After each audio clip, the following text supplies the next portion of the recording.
우리는 흔히 전쟁을 총성 없는 전쟁이라 부릅니다. 경제 전쟁, 외교 전쟁, 기술 전쟁처럼 무기 없이도 치열하게 벌어지는 수많은 갈등들 말입니다. 하지만 지금 인류는 총성도 포성도 없지만 그 어떤 전쟁보다 치명적인 재난의 한복판에 서 있습니다. 바로 물입니다. 잠시 상상해보세요. 당신의 수도꼭지에서 더 이상 물이 나오지 않는다면 당신의 삶은 어떻게 변할까요? 처음에는 마트에서 생수를 사면 된다고 가볍게 생각할지도 모릅니다. 하지만 마트의 생수 진열대가 텅 비고 변기 물을 내릴 수 없어 악취가 진동하며 씻지 못해 전염병의 공포가 엄습하는 데는 단 며칠조차 걸리지 않을 것입니다. 물 부족은 단순한 갈증의 문제가 아닙니다. 문명을 위협하는 가장 근원적이고 복합적인 재난입니다. 오늘 저는 이 투명하고 흔해 보이는 액체가 어떻게 전 세계를 위협하는 무서운 무기로 변하고 있는지, 그 파급력이 얼마나 광범위하고 예측 불가능한 형태로 이미 우리 곁에 다가와 있는지 보여드리겠습니다. 이 영상을 끝까지 보신다면 여러분이 매일 무심코 틀어놓는 그 물줄기가 결코 당연한 것이 아님을, 그리고 우리가 얼마나 아슬아슬한 재난의 문턱에 서 있는지 깨닫게 되실 것입니다. 인류 문명의 역사는 곧 물의 역사입니다. 티그리스강과 유프라테스강 사이의 메소포타미아 문명, 나일강의 축복을 받은 이집트, 인더스강과 황하 유역의 찬란한 문명들까지 인류의 위대한 발자취는 언제나 강물과 함께 시작되었습니다. 강은 단순한 자연 경관이 아니라 인류가 농사를 짓고 도시를 세우고 교역을 하며 국가를 건설하게 해준 문명의 토대였습니다. 물은 곡식을 키우고 가축을 먹이며 사람을 살게도 하고, 때로는 홍수로 도시를 삼키며 살릴 권력과 파괴할 권력을 동시에 쥔 존재였습니다. 하지만 현대사회에 접어들면서 우리는 물의 존재를 너무나 당연하게 여기기 시작했습니다. 수도꼭지만 틀면 쏟아지는 맑은 물은 우리에게 물이 무한하다는 위험한 착각을 심어주었습니다. 현실은 전혀 다릅니다. 우리가 먹는 식탁 위를 한번 살펴볼까요? 소고기 1kg을 생산하기 위해서는 소가 마시는 물, 소가 먹을 사료용 곡물을 재배하는 데 들어가는 물을 모두 합쳐 무려 15,000리터 이상의 물이 필요합니다. 여러분이 아침에 마시는 커피 한 잔을 위해서도 커피콩을 재배하고 가공하는 과정에서 약 140리터의 물이 소비됩니다. 이를 가상수라고 부르는데 우리는 눈에 보이지 않는 엄청난 양의 물을 매일 소비하고 있는 셈입니다. 세계적으로 사용되는 담수, 그러니까 우리가 쓸 수 있는 물의 약 70% 이상은 농업에 쓰입니다. 우리가 먹는 쌀, 밀, 채소, 고기, 우유 거의 모든 식량 뒤에는 엄청난 양의 물이 들어갑니다. 산업 현장으로 가면 문제는 더욱 심각해집니다. 현대 산업의 쌀이라 불리는 반도체를 생산하기 위해서는 불순물이 전혀 없는 초순수라는 물이 천문학적인 규모로 필요합니다. 우리가 입고 있는 옷 한 벌을 만드는데도 수천 리터의 물이 들어갑니다. 면을 키우는 데 필요한 물, 염색 공정에서 쓰이는 물, 세척에 필요한 물까지 말입니다. 거대한 공장을 시키고 화학물질을 씻어내는 데에도 막대한 양의 물이 들어갑니다. 겉으로 보기엔 강 옆에 공장 굴뚝에서 나오는 건 연기뿐인 것 같지만 공장 내부를 들여다보면 보이지 않는 물의 파이프라인이 그 공장을 그리고 그 지역 경제를 떠받치고 있는 셈입니다. 만약 가뭄이 심해져서 댐의 저수량이 절반으로 또 절반으로 줄어든다면 무슨 일이 벌어질까요? 당장 농작물에 물을 줄 수 없게 되고 이어서는 공장에 공급하던 물의 양도 줄어들 수밖에 없습니다.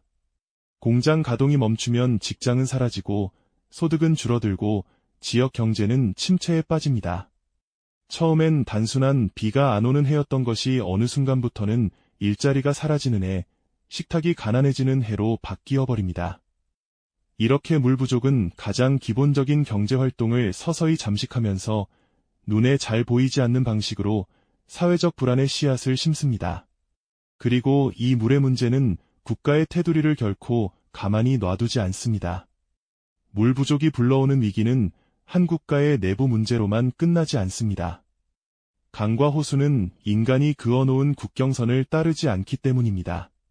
전 세계에는 2개 이상의 국가를 관통하여 흐르는 국제하천이 수백 개에 달하며 세계 인구의 절반 가까이가 이 국제하천 유역에 기대어 살아가고 있습니다.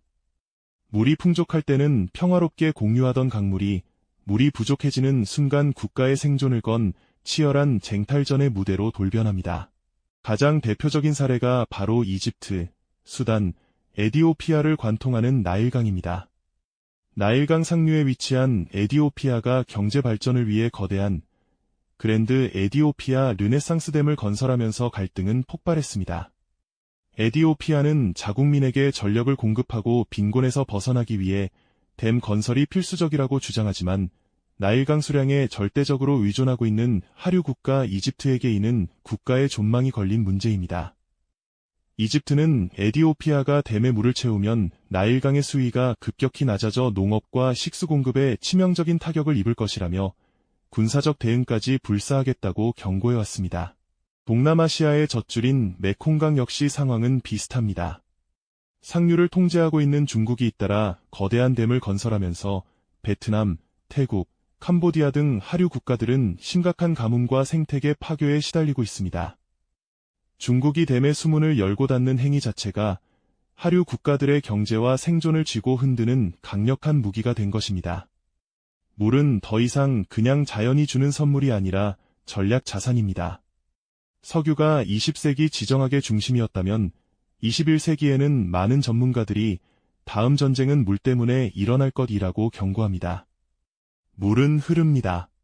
국경선을 모른 척하고 정치 체계와 언어, 종교의 차이 따위는 신경 쓰지 않습니다. 그런데 인간은 국경을 긋고 이 흐르는 물을 우리 것, 너희 것으로 나누려 합니다. 이 간극에서 생기는 긴장과 갈등이 앞으로 점점 더 커질 수밖에 없다는 것이 지금 우리가 마주한 현실입니다. 하지만 국경을 넘는 갈등만이 문제는 아닙니다. 물 부족은 한 도시 안에서도 아주 명확한 경계를 만들어냅니다. 그것은 바로 돈과 권력의 경계입니다. 이러한 물의 위기는 국경을 넘는 거대한 지정학적 갈등뿐만 아니라 우리가 살아가는 도시 내부의 가장 취약한 곳에서부터 비극적인 형태로 민낯을 드러냅니다. 재난은 결코 평등하게 오지 않으며 물 부족 역시 마찬가지입니다. 도시의 물 부족은 가장 먼저 그리고 가장 가혹하게 가난한 사람들에게 찾아옵니다. 도시 상류층이 사는 지역에는 여전히 수압 좋은 수돗물이 나오고 깨끗한 병생수가 배달됩니다. 하지만 도시 외곽의 비공식 정착지, 슬럼과 불법 한자촌에서는 하루에 몇 시간만 물을 공급하거나 아예 물이 공급되지 않는 경우도 있습니다. 그러면 그 사람들은 트럭으로 물을 실어와 한 양동이 한 통씩 파는 물 장사꾼에게 의존하게 됩니다. 아이러니컬하게도 수도시설이 잘 갖춰진 부유한 동네 사람들보다 이런 취약계층이 리터당 훨씬 비싼 가격으로 물을 사는 경우가 많습니다. 과거 남아프리카 공화국의 케이프타운은 극심한 가뭄으로 인해 도시의 수도 공급이 완전히 중단되는 이른바 데이 제로의 위기에 직면한 적이 있습니다. 당시 부유층은 개인 우물을 파거나 생수를 대량으로 비축했지만 빈민가 주민들은 배급소에서 제한된 양의 물을 받기 위해 폭염 속에서 끝없는 줄을 서야 했습니다. 깨끗한 물을 쓸 수 없으면 위생 상태는 급격히 나빠집니다. 손을 제대로 씻을 물도 부족하고 변기 대신 임시 화장실을 쓰거나 오염된 하천을 사용할 수밖에 없는 상황이 반복됩니다. 그 결과 설사병, 피부병, 각종 수인성 전염병이 퍼지고 가장 먼저 피해를 입는 건 몸이 약한 아이들입니다. 더욱 끔찍한 것은 물 부족이 사회적 불평등을 극단으로 몰아넣고 공동체를 파괴한다는 점입니다. 물이 부족해지면 물의 가격은 천정부지로 치솟고 때로는 거대 다국적 기업이 수자원을 민영화하여 이윤을 독점하려 시도합니다. 과거 볼리비아 코차밤바에서는 상수도 민영화로 인해 물값이 폭등하자 생존을 위협받은 시민들이 거대한 폭동을 일으킨 물전쟁이 발발하기도 했습니다. 물 부족은 이주를 낳습니다. 농촌에서 가뭄이 심해지고 농사가 망하면 사람들은 일자리를 찾아 그리고 물을 찾아 도시로 몰려듭니다. 하지만 이미 물이 부족한 도시에 새로운 인구가 유입되면 문제는 더 쉽게 폭발합니다. 집집마다 냉장고에 생수를 쌓아둘 수 있는 사람과 오늘 하루 사용할 한 통의 물을 위해 몇 시간을 줄 서서 기다려야 하는 사람이 같은 도시에 살고 있다는 것. 이 현실이야말로 물 부족이 만들어내는 가장 날카로운 불평등의 얼굴입니다. 그렇다면 이 모든 일은 단지 몇몇 가뭄이 심한 나라의 이야기일까요? 언젠가 올지도 모르는 먼 미래의 디스토피아적 상상일까요? 아쉽게도, 그리고 불편하게도 답은 이미 시작됐다에 가깝습니다. 문제는 이러한 위기가 앞으로 더욱 악화될 수밖에 없다는 점입니다. 우리는 지금 되돌릴 수 없는 임계점을 향해 달려가고 있습니다. 가장 큰 원인은 단연 기후변화입니다. 기후변화는 물의 순환을 근본적으로 바꾸고 있습니다. 지구 평균 기온이 올라가면 대기 중에 머무를 수 있는 수증기의 양이 많아집니다. 이 말은 곧 비가 예전보다 훨씬 극단적으로 온다는 뜻입니다. 어떤 지역에는 비가 너무 많이 와서 단기간에 홍수가 나고 또 다른 지역에는 비가 거의 오지 않아 오랜 가뭄에 시달립니다. 한 지역 안에서도 올해는 비가 엄청 많이 와서 문제네, 비가 너무 안 와서 문제야가 동시에 들리는 시대입니다. 아시아의 급수탑이라 불리는 히말라야의 빙하, 안데스 산맥의 만년설 등 수십억 명의 식수원 역할을 하던 거대한 얼음 창고들이 무서운 속도로 녹아내리고 있습니다. 이 얼음들은 단순히 관광용 풍경이 아니라 수억 명에게 물을 공급하는 거대한 자연 저수지입니다. 하지만 지금 이 저수지는 조용히 그리고 빠르게 줄어들고 있습니다. 빙하가 다 녹아버린 후에는 강으로 흘러갈 물이 사라지고 그 강에 의존하던 수많은 도시와 농경지는 거대한 사막으로 변할 것입니다. 여기에 폭발적으로 증가하는 인구는 물 부족을 가속하는 또 다른 엔진입니다. 인구는 계속 늘어나고 도시는 확장되고 생활 수준이 올라가면서 1인당 물 사용량도 함께 증가하고 있습니다. 더 자주 샤워를 하고 더 많은 전기를 쓰고 더 많은 고기와 가공식품을 소비하고 더 많은 제품을 사고 버리는 사회일수록 보이지 않는 물 발자국은 커집니다. 지표수가 부족해지자 인류는 수만 년에 걸쳐 땅속에 저장된 지하수를 무분별하게 퍼올리기 시작했습니다. 지하수는 한번 고갈되면 다시 채우는데 수십 년, 수백 년이 걸릴 수 있습니다. 과학자들과 국제기구들은 앞으로 수십 년 안에 세계 인구의 상당수가 1년 중 상당 기간을 심각한 물 부족 상태에서 살게 될 것이라고 경고합니다. 지도 위에 물 부족 위험 지역을 표시하면 붉은색 영역이 해마다 조금씩, 그러나 분명하게 넓어지고 있습니다.